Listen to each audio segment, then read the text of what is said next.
I'm live.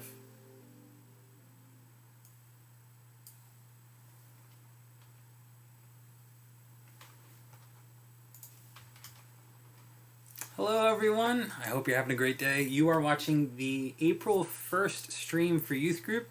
If you are here watching this live, please let me know. I'm seeing a whole bunch of people have already commented. If you have not personally yet commented, now is your invitation to do so. I want to give a shout out to Allie Fenter as she made it here first. There was some contention with Josh, but Allie, I'm calling you out. You were the very first person here. Thanks for coming. I also want to say hi to Karis and David and Logan. I want to say hi to Sarah and Jesse, Rose, George, Matt, Sarah, Roger, Liam, Edward, Kirsten, all sorts of people. Awesome.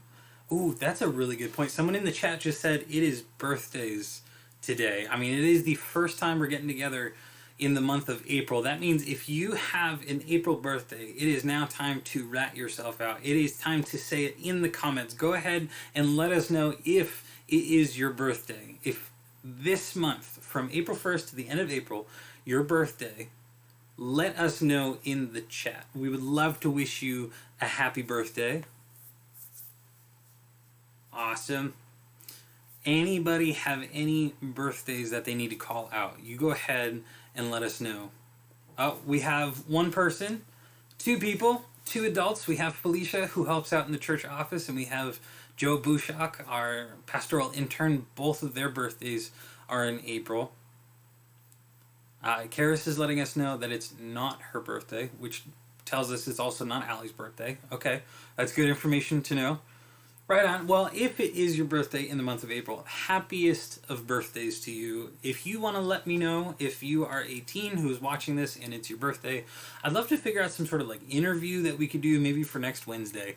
We can work something out. So I'll only know if you tell me though. So you can send us a message on Instagram at Merrimack Valley Teens, or you can comment here. I'll reach out to you. We'll set something up. We'll figure something out.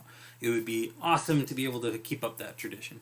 All right, I want to get going with just a little bit of announcements for you. We got two new stuff going on this week.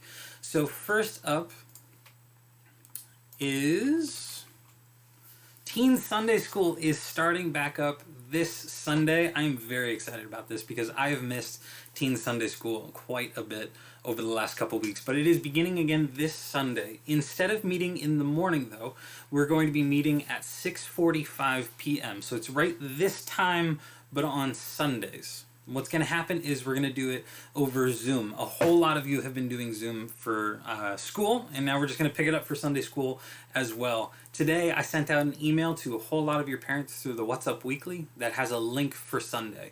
So make sure that your parents look at this week's What's Up Weekly to get a link for Zoom. And if you do not have that link, email me. I will send it to you. That way you can be a part of Teen Sunday School. But we'll pick this up with our teacher, Paul Puzzo. He's going to be teaching Ephesians again. He and I will be kind of rotating back and forth how those lessons go. But this Sunday, Mr. Puzzle will be teaching through the book of Ephesians, picking up our study again. And that's on Sundays at 6:45. Yes. I'm seeing Emily mention that she's very excited it's at night. I figured if we had it in the morning before the church stream, there would be absolutely none of you who are awake. And if you were awake, you just wouldn't be ready for any sort of video interaction. So we pushed it to the night, and we'll let you know how that goes. But we'd love to have you there. Second thing that's coming up in the next week is on Monday. We're going to have an after-school hangout at 3:30 on Instagram. So if you happen to have an Instagram, I'm going to go live on Instagram, and we're just going to hang out. And whatever you guys want to talk about, we'll talk about, and we will hang out. You guys can talk with each other through the comments, but it's just going to be a time just to spend some time with each other and make sure that we are spending time together as a community. So that's going to be on Monday at 3:30. So get all your schoolwork done before 3:30. That way we can get together and hang out for a little bit. All right, so we have a game for you, and I'm excited about this game. And this game includes some of the spoilers that we posted on Instagram earlier. If you have an Instagram account, we posted spoilers without context about tonight. And the first picture that we had was about this game. It's a game that I like to call How Many Things Do You Need to Be 6 Feet Apart? So I want you to picture this. You are trying to maintain 6 feet of distance between you and the next person. Now, how many objects would I need to stack up to be 6 feet apart? So what we're going to do is something like this. So I'm going to put this first one up. How many guitars do you need to be at least 6 feet apart if you are stacking them end to end? So you're stacking guitars end to end, so that's the long way. You can kind of see my guitar. So if we went from that part down to the bottom and you stacked them end to end, how many guitars would you need to be at least 6 feet apart? Is it A, B, or C? Go ahead and log in your answers on the live chat. I would love to see if you get it right. If you get it wrong, how many of these that you get right. And at the end, I'm going to see if anybody can get them absolutely all right. I think we have 5 or 6 of these. So looking at it, I'm seeing B all the way. Is anybody thinking A or C? Anybody? We're all going with B? Okay, let's see our answer. What if just all of you are wrong? All right, let's find out. It's B. It is 2 guitars. All right, I wanted to start off kind of easy so that we were on the same page. We knew what we were talking about. Let's try this one instead. How many skateboards do you need to be at least 6 feet apart? Is it A, 2? Is it B, 3? Is it C, 4? All right, so as you're thinking about this, I don't think we have as many skateboarders. We definitely have a couple skateboarders in our youth group, but not a ton of you. There's way more guitar players. Or maybe you've been around guitars a little bit more. So this one might be a little bit tougher, but we're going A with 2, B or 3, or C for 4. Go ahead and log in your answers. All right, we have our very first people coming in with B, C, B, C, C, B, C, B, B, B, B, C, I believe. C, B if they are standard length. C, C, B, B, a whole bunch of different answers. I'm seeing C and B definitely being the prevailing choices. Not a whole lot of A's. Let's see our answer in 3, 2, 1. It's B. It is 3 skateboards. You would indeed need 3 skateboards to be at least 6 feet apart. We're going on to number 3. How many iPhone 10s do you need to be at least 6 feet apart? A, 8, B, 10, C, 13.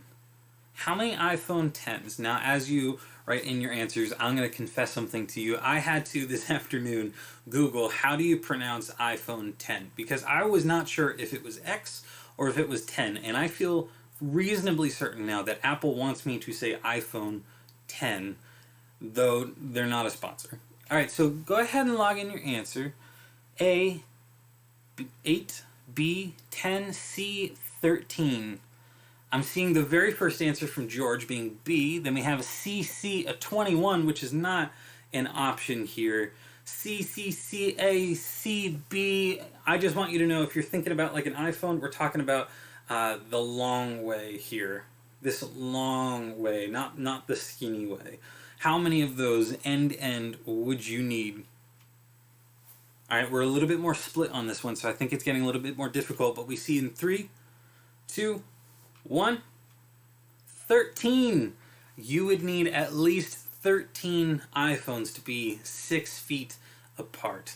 Going on to the next.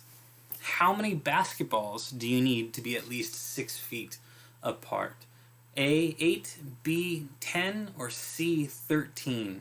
How many basketballs are you going to need? Now, some of you are doing this in a very mathematical way. You're thinking, okay, a basketball is approximately this size. If I multiply that based on how many inches are in 6 feet. But some of you are just going, yeah, I just got a wild guess. So we're seeing some A's finally. There haven't been a whole lot of A's so far. A couple B's. That's pretty good. We're seeing a C there. Is it 8 basketballs, 10 basketballs, or 13 basketballs? How many would you need to be 6 feet apart? Well, see, the answer is 8. You would need 8 basketballs in order to be at least 6 feet apart. So we had some new technology. Let's take a look at some old technology. This one might be a little bit trickier for you. How many VHS tapes do you need to be at least 6 feet apart? Now, those of you who know your history are going to be a little bit more attuned to this question. I don't have any pictures of VHS tapes. I'm not going to show you one because I want you to work off of your memory. How many VHS tapes do you need to be at least 6 feet apart? 10, 15, or 18? A, B, or C? Awesome. All right, we're seeing a lot of A's come in. We're seeing a couple B's. Not too many C's. Are you sure about that? Go ahead and log in your answer in the live chat. We'll take a look at the answer in 3, 2, 1. It is A. It is 10. Congratulations. Make sure you're keeping score, especially if you have a perfect record so far going into this next question. This is the last one. How many jelly beans do you need to be at least 6 feet apart? I figured this is just a classic one. I mean, you have those like fair jars where you have to guess how many jelly beans are up in the jar and you win a prize. So how many jelly beans stacked end to end, the long end, stacked end to end, would you have to be 6 feet apart? Is it A, 82, B, 96, or C, 144? Go ahead and let us know. It would definitely be a lot, but how many? And I'd just like to say right now, bonus points to any of you who this week choose to, in your time at home, you notice that there are jelly beans in your pantry. Go grab them, line them up, and see if this is accurate. I would love to know if I am accurate, because this is based on some math and based on how the average size of a jelly bean is, but it's not based on me actually doing it. But I would love to see it if one of you did it. So go ahead and A, 82, B, 96, C, 144. I'm seeing a couple changed answers, but with I'm seeing a lot of C's, a couple B's. Let's see the answer in 3, 2, 1. It is 96. You would need 96 jelly beans. Now, I don't know about you, but that doesn't actually seem like a whole lot to me. Like, that actually feels kind of doable to be able to line up. If it was 144, that's just too many. I don't want to have to spend the time lining that many up, but 96, that's not too bad. It's under 100. You could definitely do that this week. I think that would be great.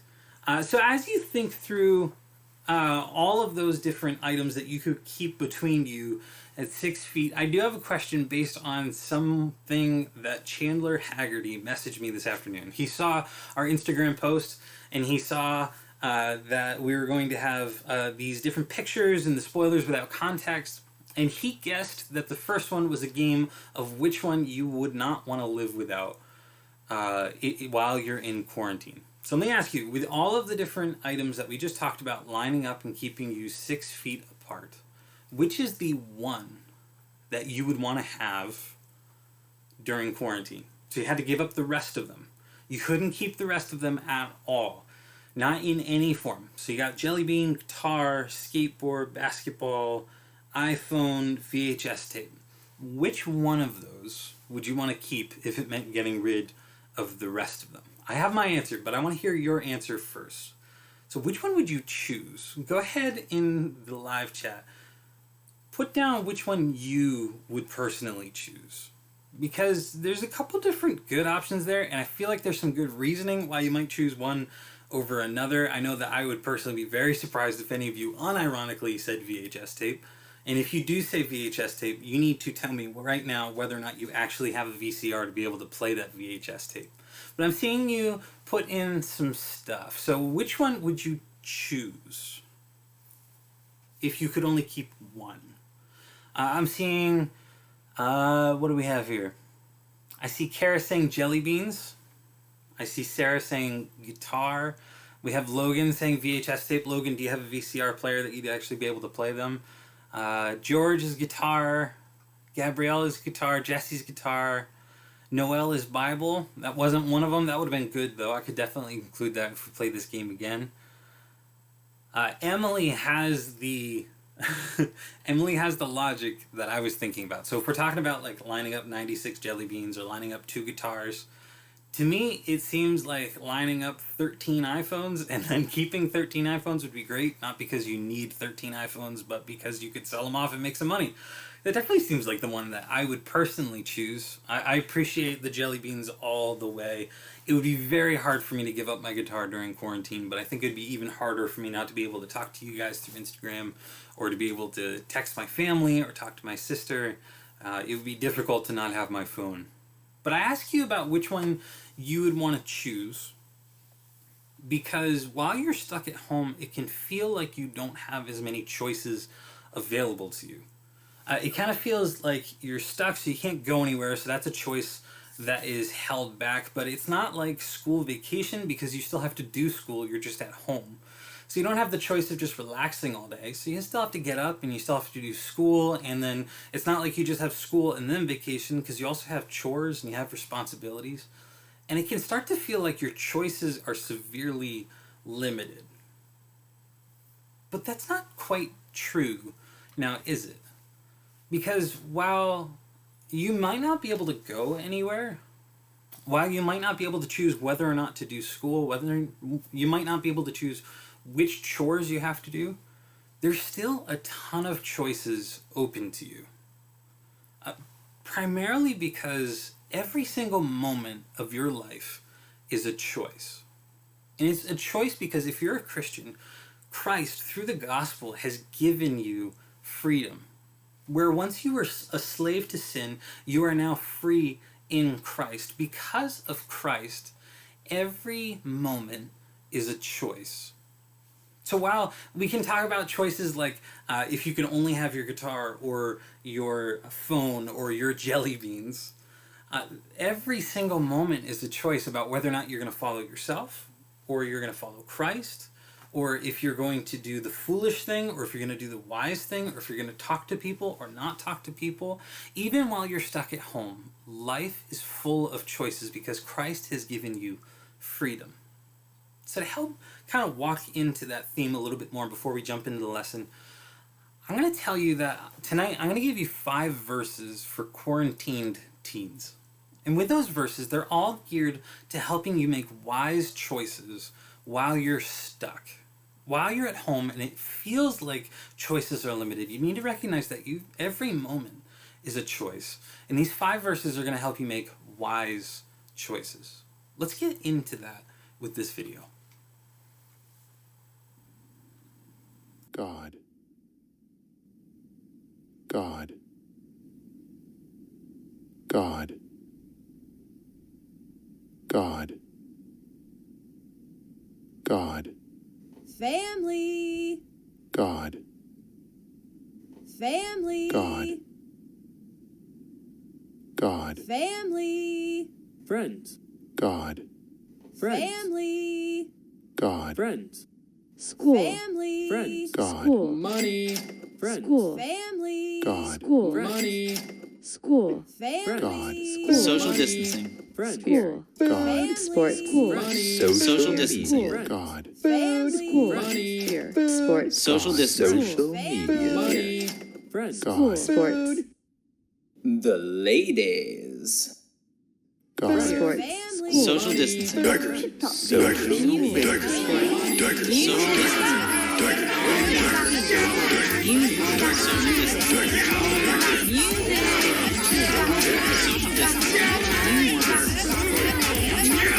Social distancing.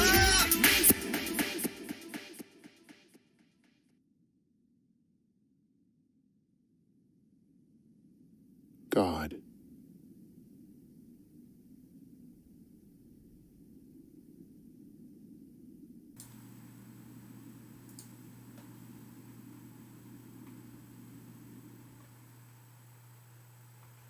That wasn't overwhelming at first.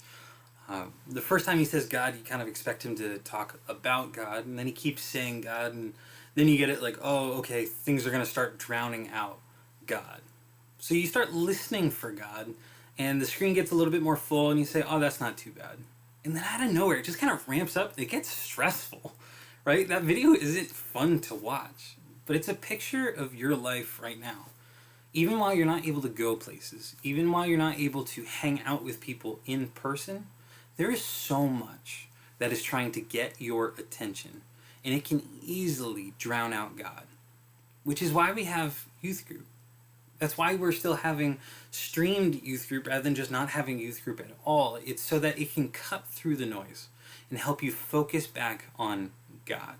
That's what we're going to try to do through these 5 verses, is help you focus in on God through all the noise.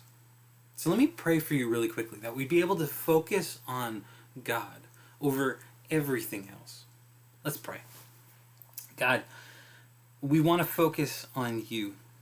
We recognize that you give us decisions, that every moment is a decision because of you, because of the freedom that you've given us through your life, death, and resurrection. Lord, we recognize that we have a tendency to focus on everything but you. Help us in this moment to focus on just you, to look at your word and understand what it has to say about how we live life in quarantine. It's in your Son's name we pray. Amen. Now, because I say tonight, this is 5 verses for quarantine teens, I am literally just going to stick to 5 verses. As I picked these 5 verses and I was thinking about how I could describe them, I was like, ooh, that connects over to this verse and that connects over to this verse. And I said, nope, I'm going to stick to 5 verses. So I might reference another one. I might say there's some other part of the Bible you could jump to and you could see this, but I'm not going to pull that up. I am only going to pull up 5 verses. So instead of specifically grabbing your Bible tonight, I want to ask you to specifically grab some way of taking down notes. So go ahead and grab a piece of paper and a pen, or open up the Notes app on your phone, or you can open up Evernote, something where you can take notes, because I think there's going to be a lot of information here and you're not going to want to miss it, and it might be too much for you to just memorize on the fly. So as soon as you have something to take notes with, let me know in the chat. I want to know when you have something for you to take notes with in the chat, because it's going to be super important for you to have something to mark down these 5 verses and some of these thoughts about these 5 different verses. So I will have it up on the screen, the verses. I just need you to have something to mark it down with. So I'm seeing the very first person to say they have it is Gabrielle. Thank you, Gabrielle, for making sure that you have something to take notes with. If you have something to take notes with, let me know. Emily, Noel, awesome. Keep on grabbing your notes, and I'm going to jump in to our 5 verses. So going ahead with the 5 verses, we start with this. Psalm 56:3.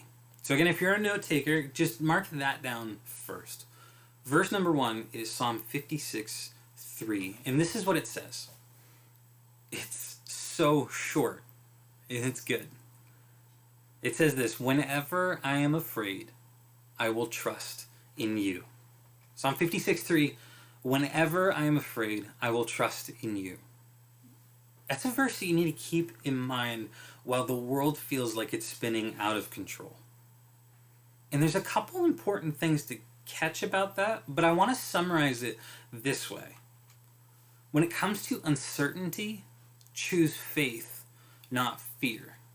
Remember, we're talking about you have a choice every moment of every day, and one of the choices you need to make is to choose faith, not fear.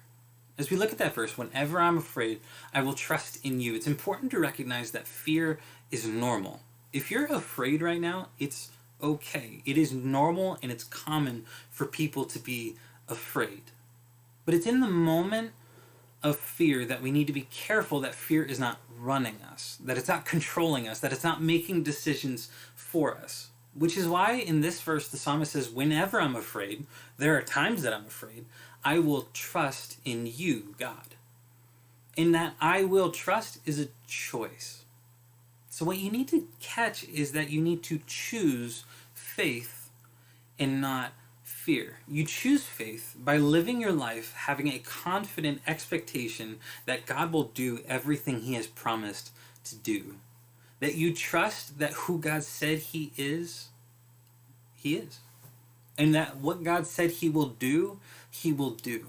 And even if you're afraid it's not going to happen, you choose to live based on that faith instead of fear. So when it comes to uncertainty, faith, not fear.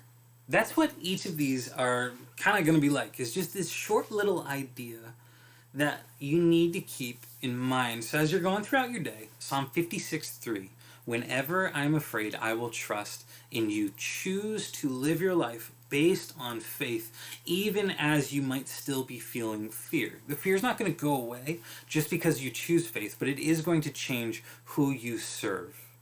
And you need to serve God and not your fear. All right, verse number 2. Philippians 4:6. So go ahead on that pen and paper or whatever way you have to mark down your notes. Go ahead with Philippians chapter 4, verse 6. And this is what the verse says.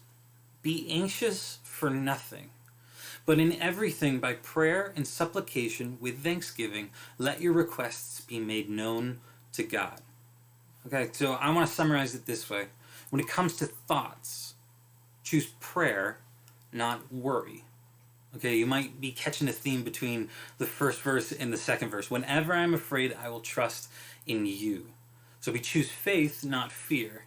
Here, it's not talking just about fear and faith in general. It gets more specific to your thoughts. As we look at that verse, it says, be anxious for nothing. That anxiousness is a worry. It has to do with what you're doing with your mind. And it's contrasting that with prayer, right? It says, be anxious for nothing, but in everything, by prayer and supplication, with thanksgiving, let your requests be made known to God. Hand it over to God. Here's what I mean by that as we think about prayer, not worry. Worry is like an obsessive thinking about the thing that is upsetting you. And it might be upsetting you because you're afraid you're going to lose something, or afraid you're not going to be able to keep something, or afraid you'll never have something you want. There's lots of different roots of it, but it's this obsessive thinking about it. And that worrying is like if you have a care, and this is something that you care about, and you want nothing to happen to it. Worry is like holding it close and trying to take care of it yourself so that nothing can happen to it. And it's a natural tendency when we feel afraid to have our thoughts focus in on that thing. The same way that if a spider were to come into this room right now, I'd be focused on that spider because I'm afraid of spiders. My mind would automatically go on it and it would think about it. And if I lost it, my brain would just keep going back to the spider over and over again. Just like, where is the spider? What's it doing right now? Is it sneaking up on me? It's behind me, isn't it? I just can't see it, but it's crawling on me. I know it. And I just focus in on it. And that worry is that I want to be safe from a spider. And the worrying is bringing it close, and it's trying to think about it, and it's trying to deal with it yourself. He says, don't be anxious about it. I have this request. I want to be safe from the spider. Okay, a little bit more seriously. I want to be safe from the virus. That people are getting sick and people are dying, and I'm afraid. What if I get it? Or what if somebody I love gets it? And we start to focus in on it and pull it close, and we obsessively think about it. And it says, don't be anxious, but in everything, let your requests be made known to God. It doesn't say this is a bad thing, wanting to be safe. But he says, hand it over to God. Instead of keeping it close and you trying to deal with it, and you trying to take care of it, it's saying, hand it to God. And we hand it to God in prayer. That every time you start to worry and you start to think about it over and over, what's going to happen, what's going to happen, what's going to happen, turn your thoughts into prayers. Where instead of talking to yourself, what's going to happen, you ask God, God, please help. God, please take care of this. God, I care about this thing. And I know that you can take care of it better than I ever could. That's what it means to choose prayer, not worry. I want this, and I can focus on it, and I can worry about it, and I can be paranoid about it. Or I can choose to hand it to God. So number 1, choose faith, not fear. Number 2, choose prayer, not worry.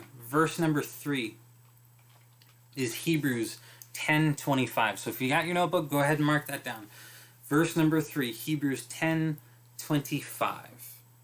This is what that verse says. Not forsaking the assembling of ourselves together, as is the manner of some, but exhorting one another, and so much the more as you see the day approaching. All right, this one's a little bit tricky because it's kind of slicing one thought in half. Like the beginning of the sentence is actually verse 24. But I promised you 5 verses, so I'm sticking to 5 verses, so I'm not going to talk about verse 24. But this verse 25 starts with not forsaking the assembling of ourselves together. That's a little bit tricky because right now we do need to be physically apart. We're choosing to be quarantined and staying home and not having church services because we want to obey our authorities, but also because we want to love our neighbors. One of the most loving things we can do right now is to be separating ourselves out physically to make sure that we're not passing this virus on to other people. It's loving to the people who might get sick because of it, people that might die because of it. It's loving to the people who have to staff the hospitals to make sure that the hospitals don't get overrun. There's lots of reasons why we are physically separated, but this verse does say, don't forsake the assembling of ourselves together. And this verse isn't talking just about Sunday morning worship. Actually, what it's talking about is being connected to other Christians. And here's the thing. Even though we are physically separate, there are ways to be socially and spiritually together. Because of the day that we live in, because of where we live on the planet, because God has blessed us with technology, things like this, where I can be with you even though we can't physically be together. And it's important for us to do that. That's why it says, don't forsake, don't give up getting together, but exhort one another. To exhort is to encourage. It means that there is a reason why we need to be together, and it's not just because we love each other, although we do love each other. But the reason we need to be together is because sin is deceptive, and it's tricky. And we need other people who have got our back when it comes to sin. And life is hard. It can be hard to live life, and we need other people who are going to help us share our burdens. And we all need to grow. And to grow as a Christian, you need other Christians who are going to help you, push you along, point you in the right direction. So the way that we summarize this verse is like this. When it comes to separation, choose quarantine, not isolation. Choose quarantine, not isolation. It is important right now for you to choose quarantine, to be physically separated, but that doesn't mean that you need to be isolated. To be isolated is for you to be at home with door closed and no sort of communication whatsoever. You just kind of cut yourself off from everybody else, from your family, from your friends, from your small group leader. And it is so important right now for you not to be isolated, because we need each other to encourage one another. I don't think I said this before, but if I did, forgive me, and it's worth repeating. But to encourage each other is to literally pour courage into each other. And I think we need some courage right now. And we need to not try to rely on ourselves for courage, but to be able to reach out to one another and to share courage with one another. Reasons why to stay with God, to keep going, to not fall into sin and not give up on church, but to be the church for one another. So you need to choose quarantine, not isolation. And there is a trick to this, because it's not just hanging out. I know that some of you are still hanging out with each other, and I love that you guys have friendships where you want to hang out with each other. But this goes beyond just hanging out and having a good time. This goes to being there for each other, to see how each other you're spiritually doing, and see if there's anything that you can do to help push each other in the right direction and to keep following Christ together. And this means more than just with your best friends. You need to do this with your family too. Your older siblings as well as your younger siblings, and with your parents. This needs to be with your best friends, but it also needs to be with those people in youth group that don't have the best friends that you do. There's probably someone watching right now who wishes that they had a best friend like you have your best friend. And you need to be there to encourage them too. So what you need to do is right now, you need to get creative about how you can be together with people. Not just the people that you want to be there with, but everybody in youth group. How can you encourage those other people as you think through who you would normally see on a youth group night? How can you reach out to them and encourage them? And then the flip side is also true. You need to let other people encourage you. Where you're not just this force that goes out and encourages people, but you need to let other people be there for you, and you need to be able to share what's going on in your life and also receive wisdom and receive help from others. So, number 3, when it comes to separation, quarantine, not isolation. So, number 1, you choose faith over fear, you choose prayer over worry, and you choose quarantine, not isolation. Be there to encourage your friends and let your friends encourage you. And be there for all the other people at youth group that you might not consider your closest friend right now, but they are your brother or your sister, so be there for them. All right, let's go to number 4. Number 4 is 1 Corinthians 10:13. So looking at 1 Corinthians 10:13, it says this is our longest verse. No temptation has overtaken you, except such as is common to man. But God is faithful, who will not allow you to be tempted beyond what you are able. But with the temptation will also make the way of escape, that you may be able to bear it. All right, here is a truth. You, while you are at home, are going to be tempted. Okay, that might not be that much of a shocker because you're tempted anyways when you're not in quarantine. But what I'm saying is while you're in quarantine, your routines are all sorts of messed up. I don't know what you were used to doing, but I know some part of your life is different now. Maybe it's that your parents are around more when they weren't there before. Maybe your siblings and you have to share a computer to try to get online school done. Maybe you've switched up how you do school. Maybe it changes who you hang around with, who you're talking to. Maybe it changes how much you're on a screen. I don't know specifics, but I know generally something about your routine is different. And that's a hard place to be in. Because especially if your routine changes, or you are lonely, or you get tired, you're not sleeping right, you are opening yourself to temptation. And they're going to be unique temptations as your routine changes. You might be used to the kind of temptations you normally have during the day, but there's going to be different temptations that come your way. So I want to summarize this verse this way and then kind of give you an idea of what I mean by those temptations. We summarize it this way. When it comes to temptation, choose escape, not tolerance. When it comes to temptation, choose escape, not tolerance.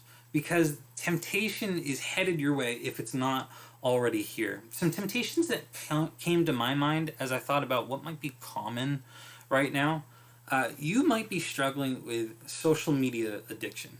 So you're at home way more than you used to be before, maybe a little bit more than before, and you might be struggling with wanting to be on your phone all the time. You might just be really locked into social media while you're not able to hang out physically with friends, or you see them, or you're not going to be at church with each other, so you're just on social media all the time. And you might be tempted to rely on social media too much. Where you're missing an in-person connection, it can feel like a good replacement, but it's not good enough. And you start to rely on it too much. Okay, another one that comes to mind is pornography. This one is rampant at the moment.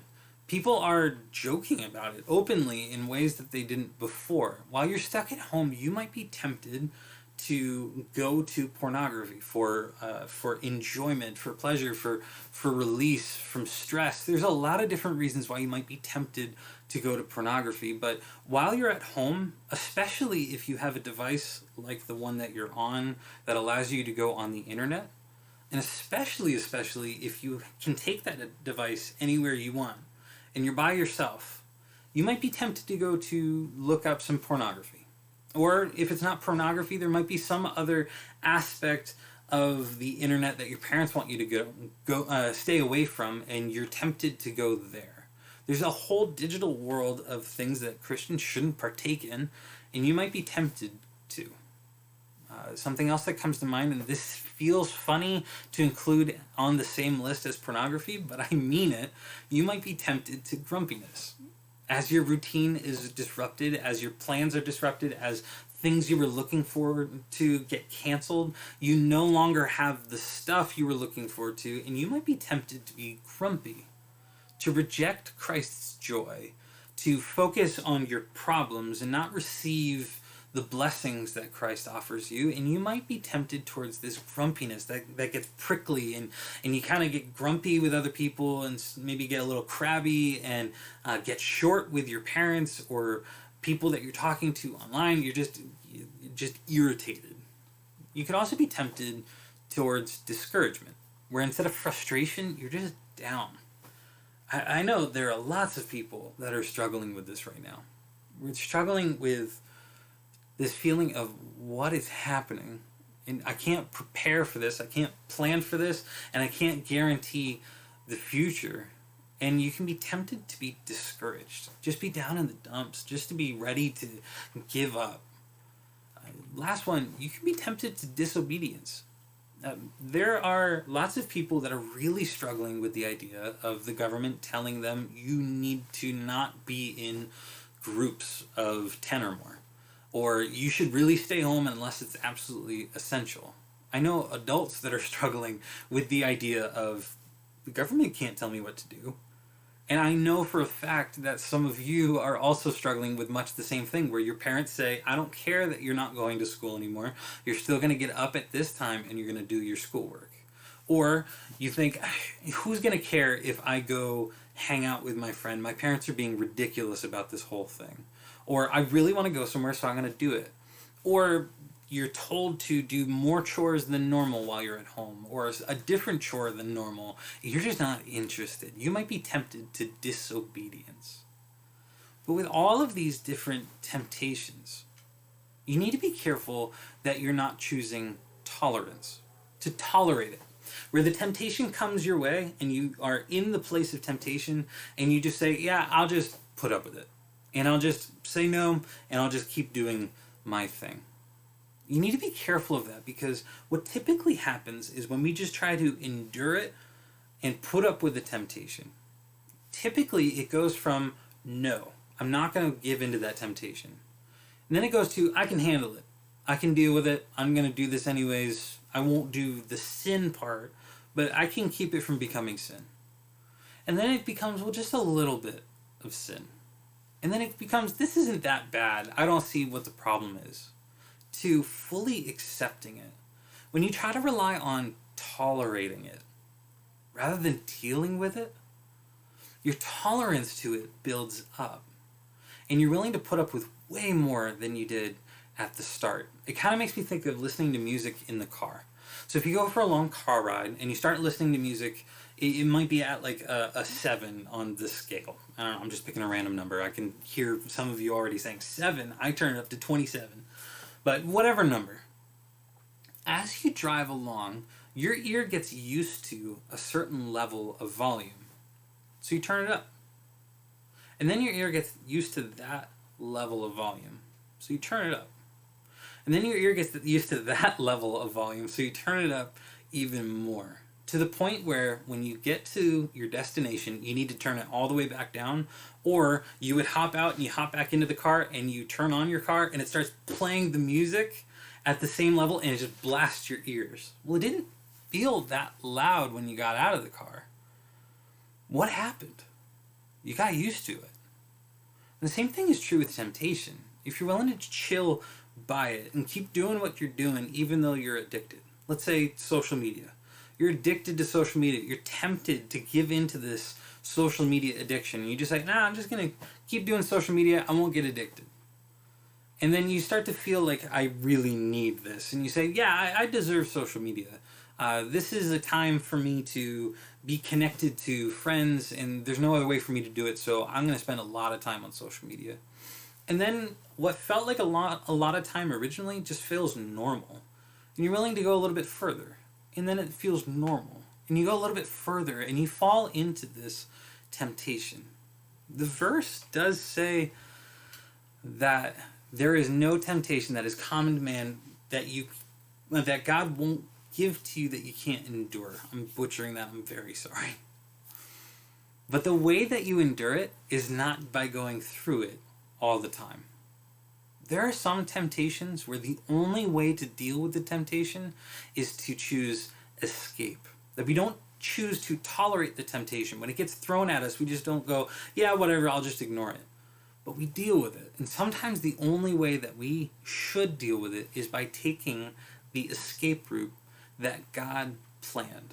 Where it says that God gives us an escape for that temptation so that we are able to endure it. We endure it by escaping. Now, the trick of that while you're quarantined is that even the word escape might feel a little funny to you while you're stuck at home. Maybe your normal way of escaping a temptation is physically leaving, where you just get up and you leave. Maybe you're tempted to be grumpy with your parents, so you just say, you know what, I'm just going to go to my room. And you get up and leave. But you can only do that so long while you're in quarantine. You're stuck together. Or if you're struggling with social media, you might just say, yeah, I'll just put it away, I'll talk to them later. You can't talk to them later without it. So it might be different than you're used to, but take the way of escape, even if it feels severe. Now, this is one of those places where I would love to jump over to another verse, but I won't. I'll just mention that in the book of Matthew, Jesus said that if your right eye causes you to sin, pluck it out. Because it's worth being one-eyed and going to life than to have your eye lead you to death. So the way of escape might be more severe and extreme than you're comfortable with. I am not at all saying that you need to dismember yourself, and that's not what Jesus was saying either. Maybe a more modern version of the verse would say, if your laptop causes you to sin, throw it out. That's pretty severe. Or if your cell phone causes you to sin, throw it away. Get rid of it. Sell it. Sin is not worth messing around with. You shouldn't play around with it. You shouldn't tolerate it. You shouldn't try to put up with it. You need to deal with it. And you need to choose God's way of escape. So while you are quarantined at home, I pray that you keep this verse in mind, 1 Corinthians 10:13. That God is providing a way of escape. Even if it's more extreme than you're comfortable with, take the way of escape when it comes to temptation. All right, we're on to our last verse here. And our last verse is Romans 15:13. So on your notebook, mark down Romans 15:13, our final verse. This is what it has to say. Romans 15:13. Now may the God of hope fill you with all joy and peace in believing, that you may abound in hope by the power of the Holy Spirit. The way that I'm wording this, I'll tell you up front, is that when it comes to waiting, choose hope, not moxie. Now, I have no idea if Justin White is listening tonight or not. I haven't seen him comment, but when I wrote down the word moxie in my notes, I immediately thought of him because he drinks a soda called Moxie. And Moxie's a bit of a love it or hate it brand of soda. If you like Moxie, let me know in the live chat. I would love to know how many of you like Moxie. It's kind of a niche brand. It tastes pretty bitter. It's kind of weird. But I'm not talking about Moxie the soda. I also found out this week that Moxie is a brand of toilet paper. And I'm not saying choose hope, not toilet paper. That's not what I'm saying either. What I'm saying for Moxie is another word for guts or gusto or grit or toughness. Moxie is the New Englander pride that makes New Englanders happy to be stubborn. They say, yeah, we're tough folk, right? That's Moxie. And what I'm saying is choose hope, not Moxie. You could, as one option, get through this quarantine just by setting a goal and you say, May 4th, this quarantine will be done. All I have to do is get to May 4th. I'm just going to put my head down and I'm going to trudge through and I'm going to get this done. That's Moxie. And that's one option. You might make it through that way. You might be fine doing that. But I'm here to tell you that that is not a Christian attitude. Just saying, I'm just going to do it, I'm going to put up with it, and get it done. That's Moxie. That's not Christian. Because what you're doing is you're cutting out your relationship with God in the waiting. Where you say, I don't like this time, so I'm just going to pretend this time doesn't exist and get it done. But what you're missing out with are all the blessings that come with a close relationship with God. And you're missing out on the power to live life as it was meant to be lived. You're missing out on the joy of the moment, even while you're quarantined. So instead of moxie, you need to choose hope. And this hope isn't even based on moxie. It's not based on your ability to hope good. It's not that you're a good hoper.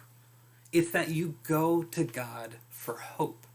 That's what Romans 15:13 says. Now may the God of hope fill you with all joy and peace in believing. So what we do is we don't say, I'm going to hope now. I'm going to hope in God. I'm going to hope really hard. We go to God and we say, God, fill me with joy. Fill me with peace in believing. And it's believing who God is good, and that he is holy, and he's perfect, and he is just, and he is loving, and he is gracious, and he's just, and he is merciful. And it's trusting that God is here with you, and that God is going to take care of you. And you say, God, help me to find joy in those truths. God, help me to find peace in the fact that you're in control, not some dumb virus. God, help me to take happiness in the fact that I know you and we go through this together, that I'm not on my own. And then what happens is, as God fills you with joy and peace in believing, it's so that you may abound in hope by the power of the Holy Spirit. You don't create the hope. God gives you the hope by being so filled with joy and peace. And then the Holy Spirit uses that joy and peace so that you can abound in hope. It's both the idea of being boundless in hope, but also like living the abundant life through hope. So instead of moxie, instead of trying to do it on your own, just grit it out and get done with the quarantine, you need to go to God and ask God to give you hope. That today, even if you're struggling with putting up with quarantine, you say, God, please give me joy and give me peace and give me hope. And I want to give you just real quick 4 reasons to hope. 4 reasons to hope in God right now. First is this: God is in control.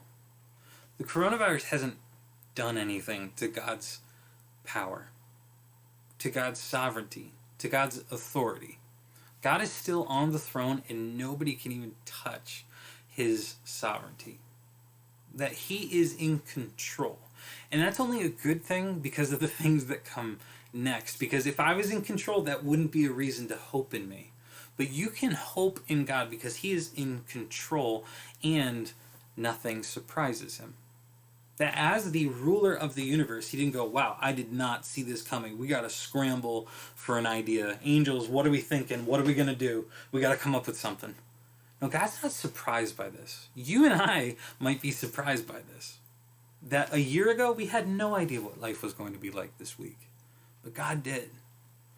And number 3, he's using all of this for good. He's in control and nothing surprises him, and he's using all of this for good. That everything going on in your life is not wasted. It will be wasted if you choose moxie. If you try to get through this on your own, you're giving up on every opportunity to let God change you and grow you. But either way, God is going to use this for your good. And lastly, he cares for his children. Jesus said God notices when a sparrow falls out of the sky and hits the ground. How much more is he going to care about what happens to you? That he's not just watching going, I wonder how this is going to work out. But he's giving you blessing after blessing and strength when you're willing to take it, and grace and mercy. And he is weaving everything together for good, for his glory. Now he cares about you. So you can take hope. Have a confident, positive expectation about the future because God is in control, because nothing surprises him, because he's using everything together for good, and because he cares for his children. So I want to put all these up on the screen. So if you have your notepad, go ahead and mark down each of these. Take a moment to make sure that you have it all together. Number 1, Psalm 56:3, faith, not fear. Number 2, Philippians 4:6, prayer, not worry. Number 3, Hebrews 10:25, quarantine, not isolation. Number 4, 1 Corinthians 56:3, choose escape, not tolerance. Number 5, Romans 15:13, hope, not moxie. I can tell you right now, the 1 Corinthians passage is not 56:3, it's 1 Corinthians 10:13. I apologize, I wrote that wrong there. But as you look through that list, if any of those are encouraging to you, that tells you that they're going to be encouraging to somebody else too. Maybe they encourage you by telling you, wow, I've been doing this wrong. But you have the answer now. Or maybe you've been struggling with that temptation, but you know, wait, there's an escape. That's encouraging. Or I don't have to not feel fear. I just have to choose faith. That can be encouraging to you. Or I can do something other than just be anxious. I can hand it to God. That might be encouraging. So what I want you to do is, if you've been encouraged by any of these verses, I want you to think about who you could send one of these verses to encourage them. Whereas you think through these verses and they get stuck in your mind and you meditate on these 5 verses while you're in quarantine, somebody else can benefit from them too. So my challenge to you this week is to right now think of some people that you could send even just one of these verses to. And you could say, during youth group, when we talked about this, that really stuck out to me and I thought of you. Even if they're watching right now, you can send them one of these verses and just say, I really think this will be a blessing to you if you think about it. Or maybe it's someone who's not watching this. Maybe it's your mom or your dad or a little sibling or an older sibling. Maybe it's a cousin or a friend or an acquaintance. Maybe a stranger. But I want you to consider who you could send this to encourage them. And then lastly, we're going to jump into small groups. And I want to suggest this for your small group topic tonight. Which area are you most struggling in right now? As we think about that uncertainty and your thoughts and separation and temptation and waiting, all of those, which of those 5 areas are you struggling in the most? That you needed a verse for the most? I want you to talk about it in your small groups. If your small group is not meeting tonight, feel free to hang around. I'll stay on for another half an hour or so, and we can hang out right here and we can talk through the chat. If your small group is meeting, I have one more announcement I want to talk about, and then your small group can go and you guys can hop into your small group time. But the announcement is this. It has to do with our next lesson series. Last week we finished stories, the parables of Jesus. Tonight we just had this one lesson that I really wanted to share these 5 verses with you. But next week, we're going to start our next big series, and it's actually going to end out the school year. So from next week to the end of May, we're going to have one lesson series that we're going to be studying something big. Every spring, we pick one big topic that we study. And this year, it's this: authentic Christianity in a world of counterfeits. So in this 7-part series, we're going to study the Apostles' Creed. And some of you might be very familiar with the Apostles' Creed, and some of you might have no idea what it is. So I recommend tonight, if you have no idea what the Apostles' Creed is, Google it. Look it up. And then what we're going to do is over the next 7 weeks, we're going to dig in to the Apostles' Creed. Because here's the thing. This world is full of counterfeit Christianity. There are lots of people who claim to be Christians, but even in Jesus' time, in Matthew 7, he said that there would be false prophets who teach a label of Christianity that has nothing to do with Christianity, that reject sound doctrine for things that sound better. And that there's going to be people who believe these false prophets and are going to call themselves Christians and say they follow Jesus but have nothing to do with them. So in a world of counterfeits, we need to understand the real deal. You need to know if the money you're spending is real. And there's all sorts of ways that you can look at the money and tell if it's real. And what we're going to do is we're going to use the Apostles' Creed to understand when you look at a Christianity that's being preached, what are the marks you can look at to tell if it's the real deal? So that's what we're going to talk about, is authentic Christianity in a world of counterfeits. Now, typically during the spring when we do one of these big studies, we have a booklet that we hand out. Now, I can't print the booklet and get them to you because we are social distancing. But what I can do is I can offer you this. As part of the study, I have created just a free website. It looks like nothing. It's a bit of a junk website at the moment. If any of you are artists and would love to help, I would love your help if you are willing to help. But what I want to do is offer you mvteens.wixsite.com/authentic. And what you're going to find there are, over the next couple weeks, I'm going to add more and more resources and information, sort of like a digital booklet. So if we were sitting in the annex together, I would hand you a booklet where you could take notes, and it would have information and pictures and all sorts of different stuff. And instead, what I'm going to offer you is this website. And one of the things you're going to find on this website is a downloadable, printable booklet for yourself. So if you have a printer at home, you're able to print off this booklet and you'll be able to take notes. But even if you don't have a printer at home or can't find a way to print it off, it'll have information on there. It'll have writing prompts and journaling ideas and videos and articles and just a whole bunch of stuff. So I recommend you can check it out. Right now it's just a coming soon page, so you're not going to find much there, but you can go there and you can bookmark it. And then week after week, go back and check it out in preparation for Wednesday nights. We're going to start Authentic Christianity in a World of Counterfeits next Wednesday night. If you have somebody in your life who's a teen that could join this youth group and they have never been a part of this, now's a perfect time for them to jump in. As we talk about what is authentic Christianity, what's the real deal as opposed to the counterfeits, this is a perfect time for somebody who has questions about Christianity, and they can watch it online where they don't have to have that awkward moment of, I don't belong here. This is the perfect time for them to jump in. So we're going to do that next Wednesday. All right, now is the time for small groups to get out of here. If you do not have a small group, feel free to stick around for about half an hour, and then I'm going to get off. But I'll stay on for half an hour to hang out with you.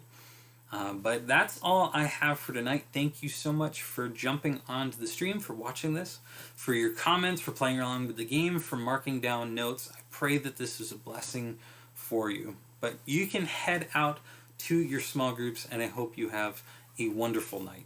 Thanks for joining. All right, for anybody who is sticking around, I'm going to have a drink of water, and I'm going to get in more of a hangout mode instead of a talking mode, because it is a lot of talking. I see Justin now. Justin, welcome.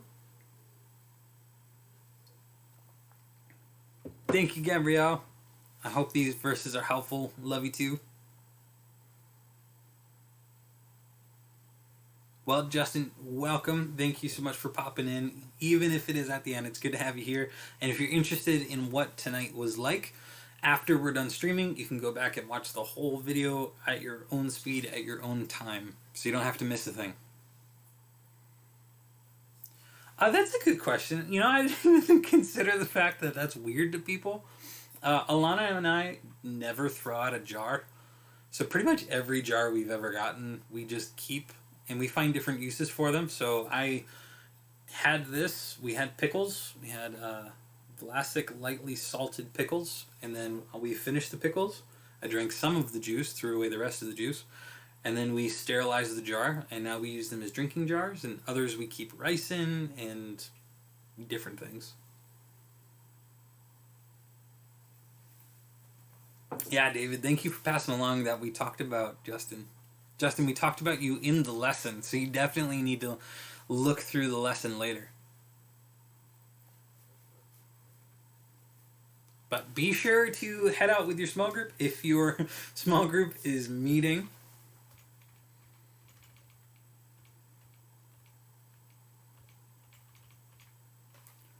See, Justin right there. See, when it comes to waiting, hope, not moxie.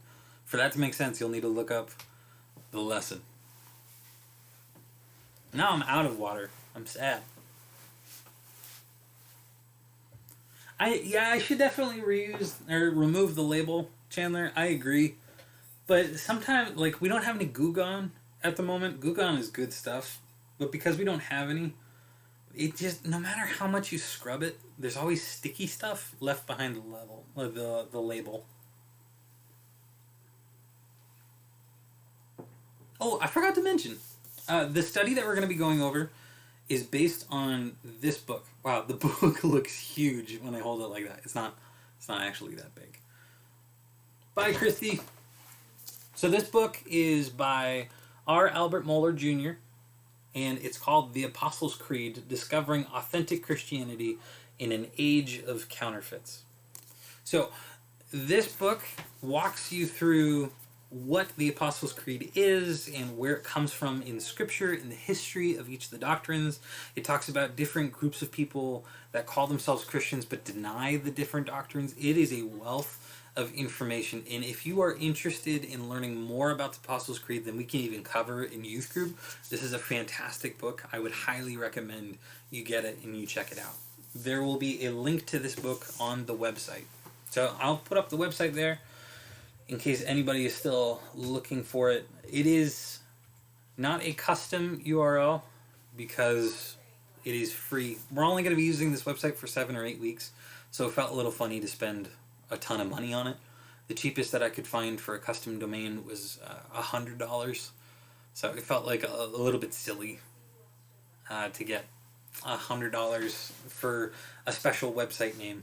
So it is mvteens.wixsite.com/authentic. I'm going to see if we can add it to the mvbc.org domain, but if we can't, you'll be able to find it there. If we move it, I will let you guys know.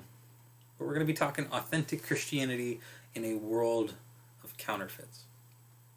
All right, we got 16 people here. Who all do we have? Bye, Justin. Thank you, Chipmunk, for your nice word.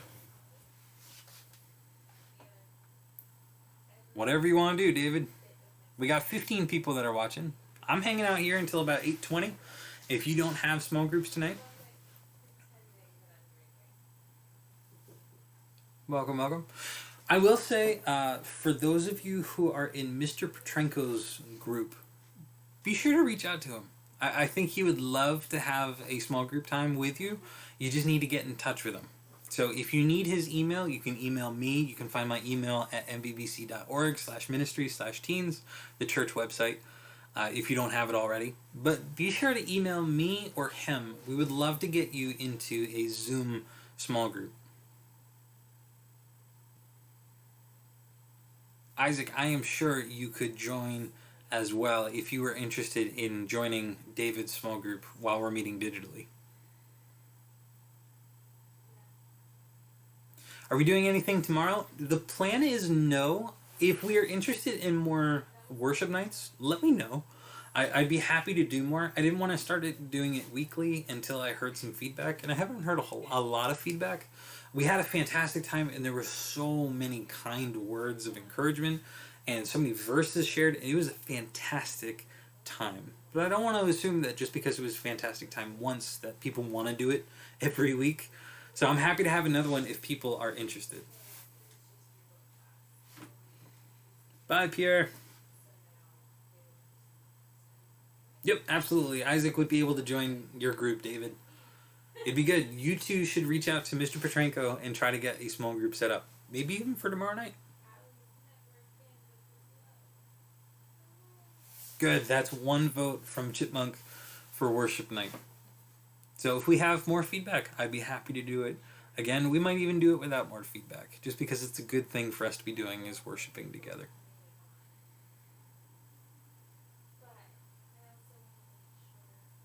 Can any of you hear my wife in the other room?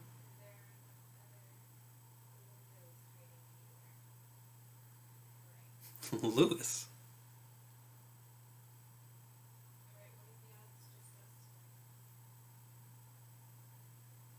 Cool. I will take that as another vote, Gabrielle.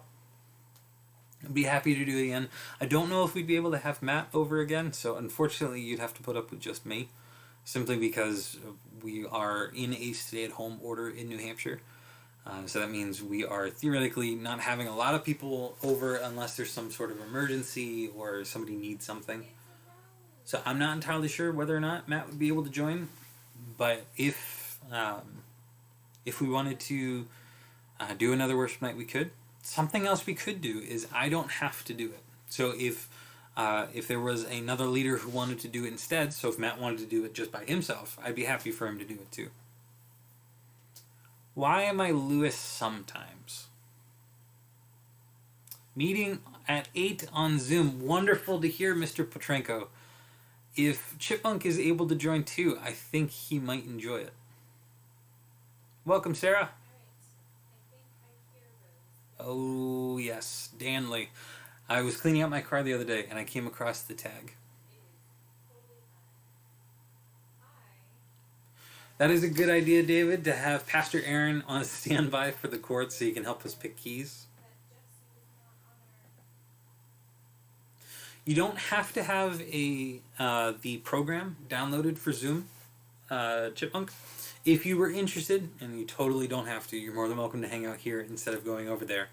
But you can just use your web browser, probably similar to what you're doing right now. You don't have to have an app on a phone, and you don't have to have the program on your computer. It does work better if you have the program, but you can do the browser. Be sure to talk to your parents, though, about it.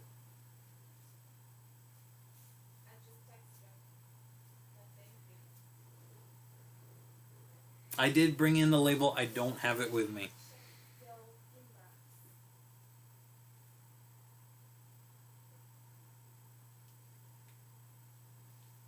So you can hop onto a Zoom without the program. It works better with the program, and the program is free, and it takes 30 seconds to download. But be sure to talk to your parents about that.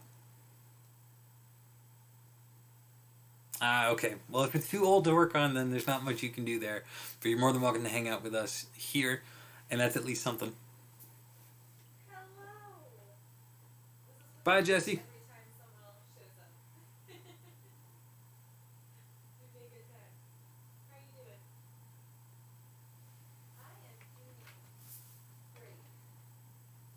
Alright, so what do you guys think about this graphic? Anything that I should change before I work up everything else?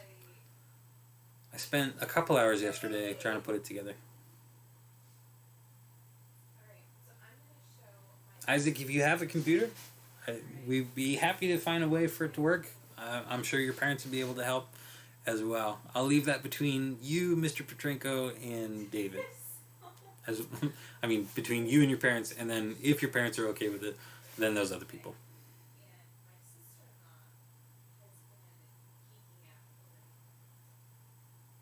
So what do you think? Is there anything that I should change about these graphics before I make the booklets, before I finish the website? Are we a yes? Are we a no? Bye, Noel.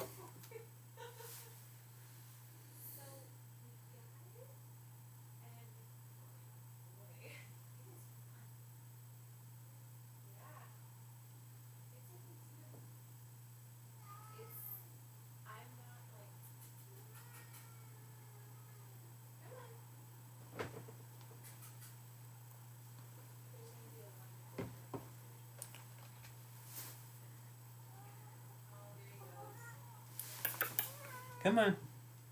Oh. I got my cat. Chipmunk is Isaac. I cannot say more via this, but if you want to give me a text or an email, we could talk about it there.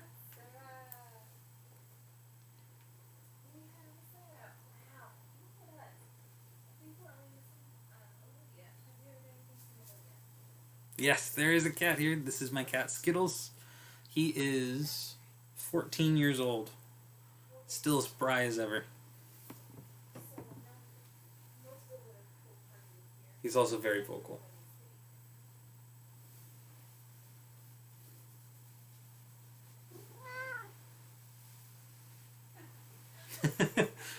Chipmunk is me. You're back to that. I think that's one of the first things you said 2 weeks ago.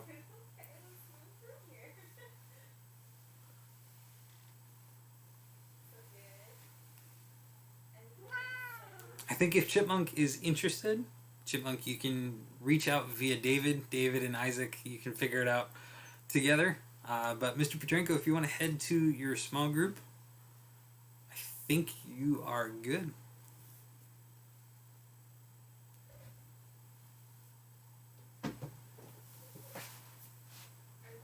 It was the first words a chipmunk ever spoke. Sounds like a pretty good children's book.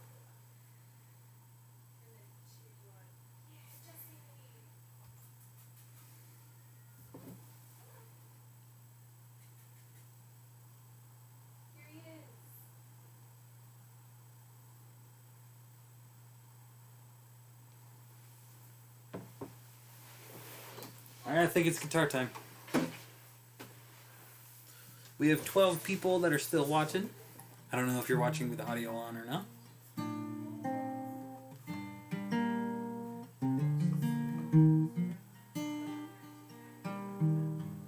If you are still here... Oh, it dropped down to 10. Every time I mention that people are still on the stream, it always drops down. But if you are here and you want to chat, say something.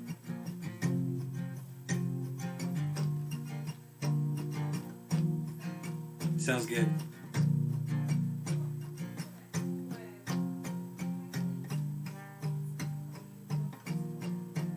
No pressure, Chipmunk. No pressure at all.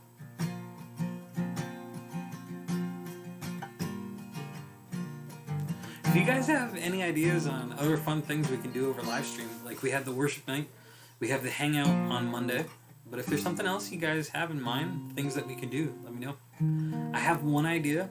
Actually, it depends on who's here. If we have not enough people, I might run an idea by you and you tell me what you think, but only if I know who is still watching.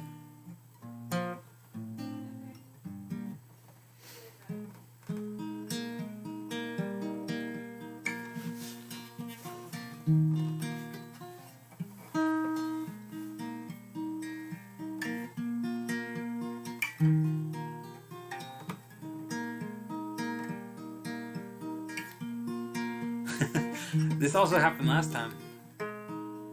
Gabrielle, are you done your small group already?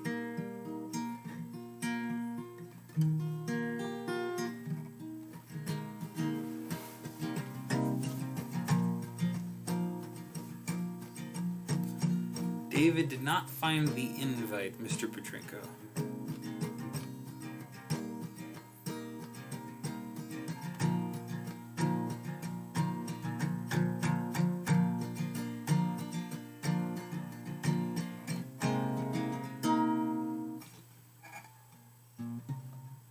You have two tabs open, multitasking.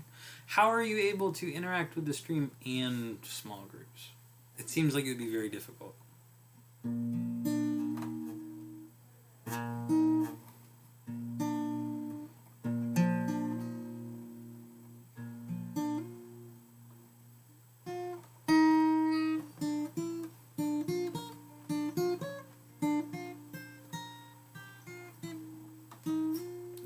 It's simple. So we have Rick, who's here. Hello, Richard. We have Gabrielle, who's here.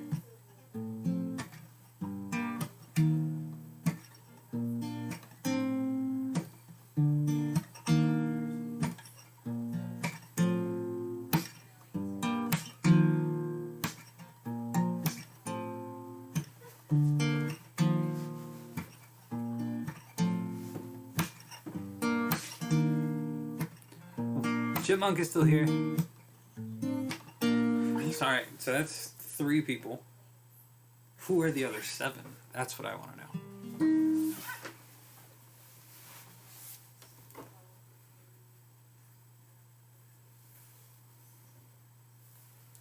David, are you still there? Are you still trying to get into small group?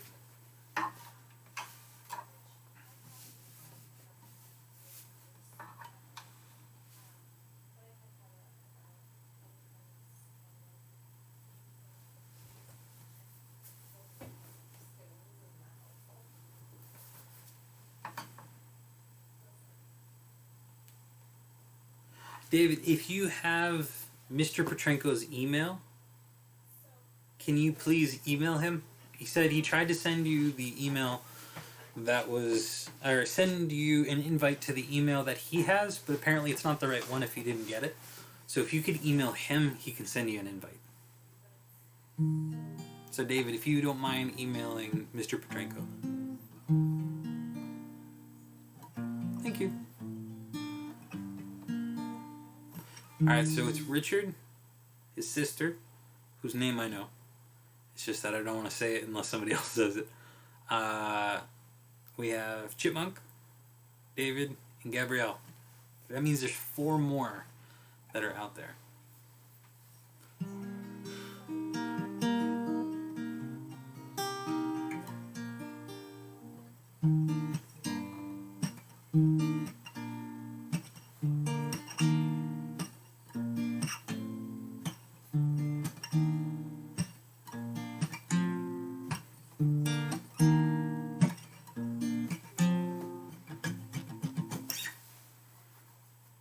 David, can you let me know if you were able to successfully email him?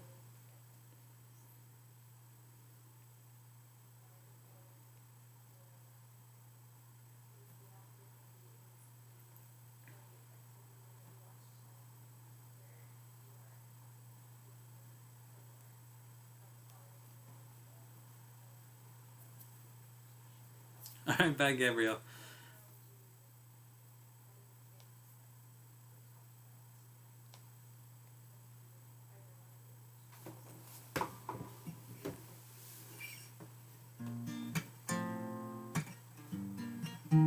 Alright, if you can hear me and you want to hear an idea of a youth group activity we could do through Zoom, send the word ready.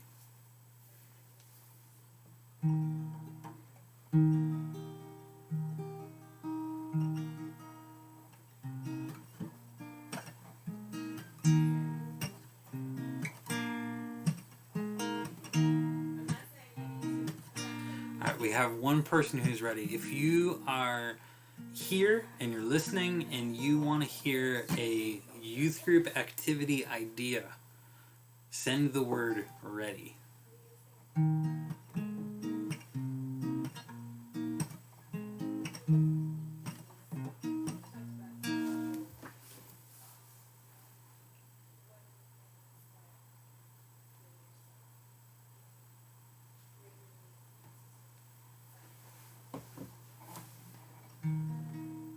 Alright, Rick, you tell me if this is a good idea. Oh, and Chipmunk. Chipmunk and Rick, you can tell me, ready and steady, I like that. You can tell me if this is a good idea. I was thinking about what kind of game can we do, or what kind of activity can we do through Zoom. If you are not familiar with Zoom, it kind of sets it up so everybody has their own little box that you see their face, and you can all talk to each other, so you can see each other and you can talk to each other, and it's kind of all laid out at the same time. And I was thinking one thing that we could do is we could do a mass game of Mafia via Zoom. Do you know what the game Mafia is?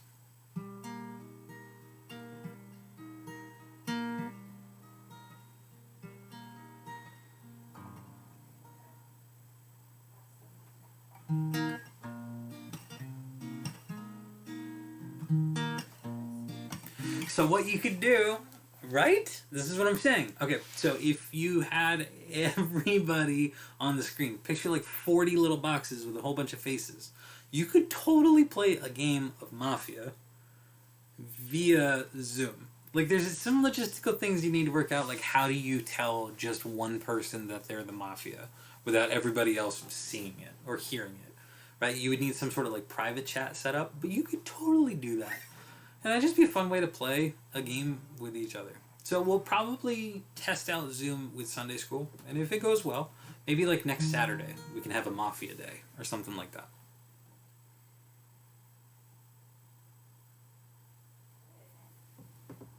What do you think? Does that sound fun?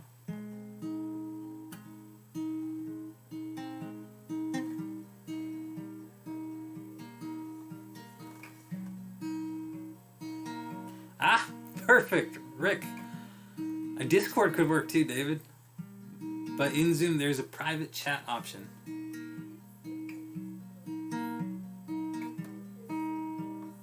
Okay, we'll look into something like that. Is Saturday the best day for that? If we did like a 6:45 on a Saturday?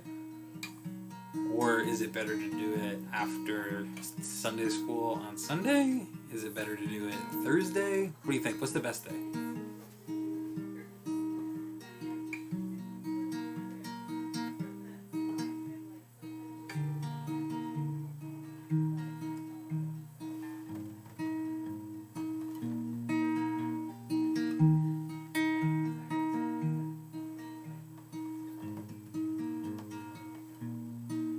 Saturday works for Richard. What about the rest of you?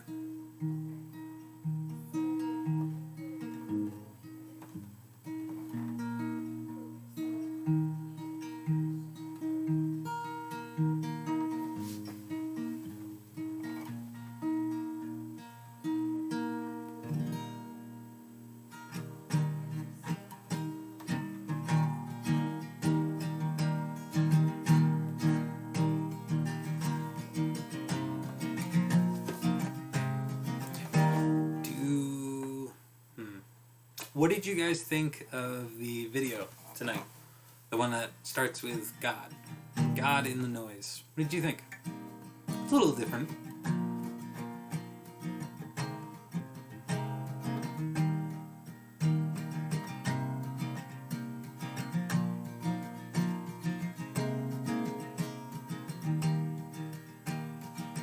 What did you think was pretty cool about it, Richard?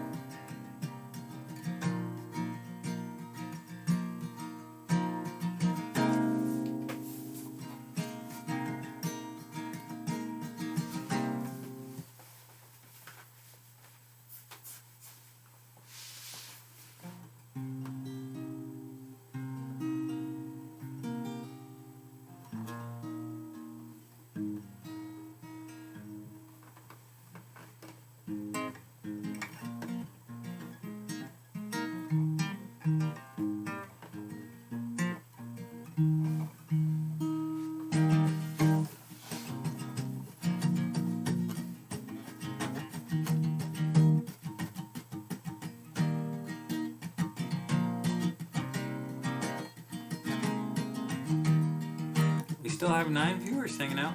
I'm going to be on for another 5 minutes, so if there's anything that you guys want to talk about, you let me know. I don't know if I've ever personally used Discord. What is Discord like?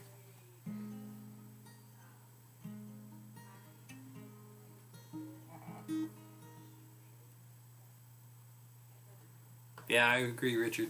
I thought that was cool about it. That was a video that a company, a youth ministry company, produced and was sent to me today. I was like, ooh, that kind of ties into what we're doing, and it helps us focus in on God. It's convicting, it's challenging. So that's why I added it. I'm glad it was helpful.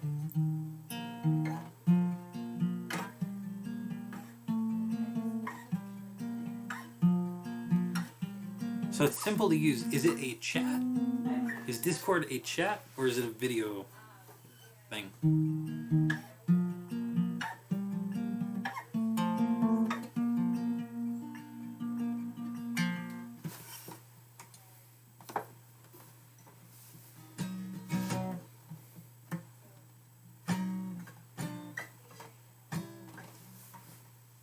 It's a chat.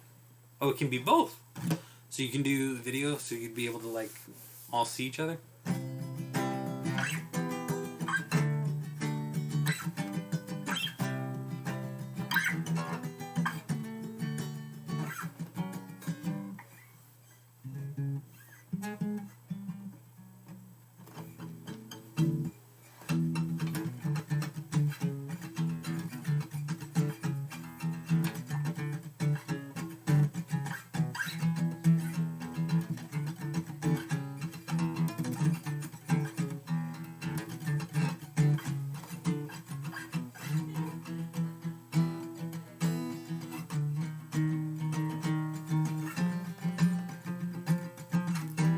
Why do you hate technology? Technology is what is allowing us to hang out tonight.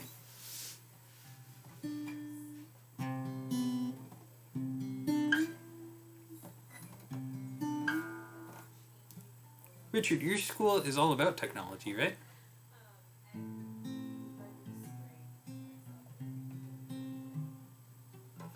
Oh, gotcha. That'll make you hate technology. So, getting into the Zoom meeting, but it's saying it's invalid. What is the it's? Would everybody be able to show everybody's face? Chipmunk.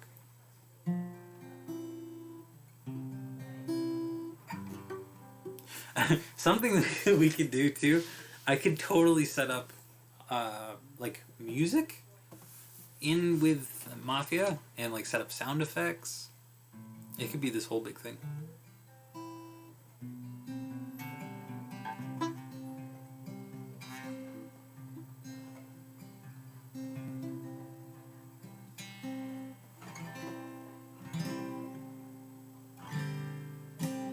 I'll have to look into Discord then. That could definitely be an option.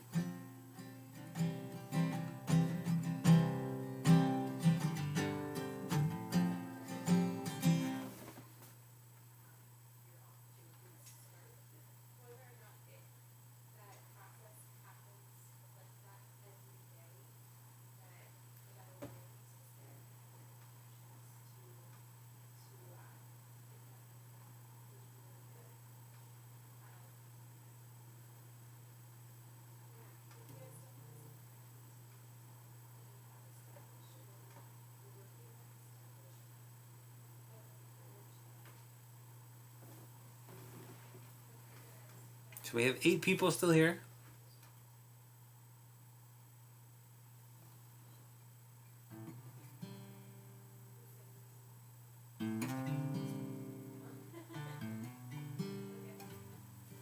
Having private chats would definitely help with Mafia.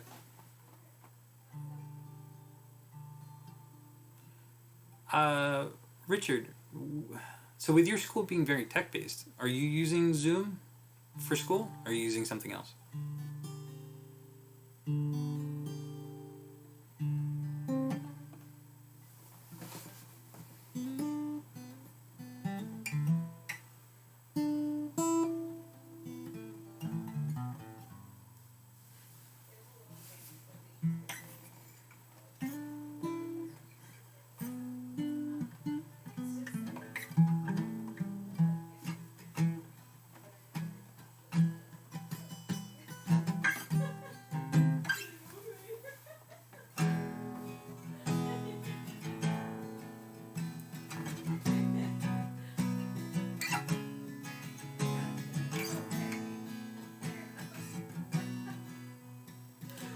That's a lot. Richard, when do you get out of school every day?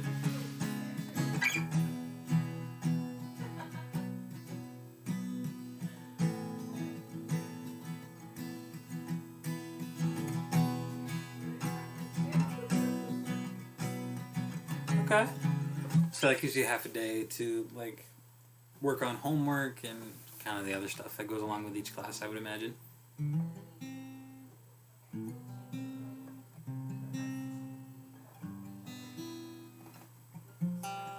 Well, I'm going to get off in just a second, but I'm going to give you one more chance. If there's something that you want to talk about or you want to say or you want me to read on air, you let me know.